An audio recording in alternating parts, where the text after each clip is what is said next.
উদ্বেগজনক হারে বেড়েছে দেশের প্রাথমিক ও মাধ্যমিক পর্যায়ে ঝরে পড়ার হার। ইউনেস্কোর এক গবেষণার প্রতিবেদনে উঠে আসে তথ্য। মৌলিক দক্ষতা অর্জনে ব্যর্থ হলে শুধু শিশুদের ওপর নয়, দেশের জিডিপিতেও এর বিরূপ প্রভাব পড়ে। প্রতিবেদনে দেখা যায় ২০২৩ সালে প্রাথমিক শিক্ষায় ঝরে পড়ার হার ১৩.৯৫% আর মাধ্যমিক শিক্ষায় এই হার ৩২.৮৫%। কোনো কোনো ক্ষেত্রে এই হার পৌঁছে ৫০%। এ নিয়ে বৃহস্পতিবার বিকেলে রাজধানীতে সিপিডি কার্যালয়ে এক গোলটেবিল বৈঠকে বক্তারা বলেন, শিশুশ্রম থেকে অনেক অভিভাবকরা সরে আসলেও শিক্ষার গুরুত্ব না বুঝতে পারায় এক পর্যায়ে শিক্ষা বিমুখ হয়ে পড়েন তারা। যারা শিক্ষায় আসছেই না, সেটার মূল্য বলা হচ্ছে কত বাংলাদেশে 11% জিডিপি লস।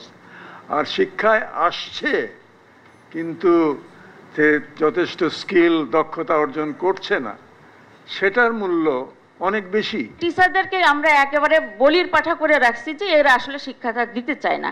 তাদেরকেও যে স্যার আসলে ভ্যালু করা দরকার, societal value as well as monetary value, সেই জায়গাগুলো স্যার একেবারে আমার কাছে মনে হয় যে ভাববার বিষয় আছে।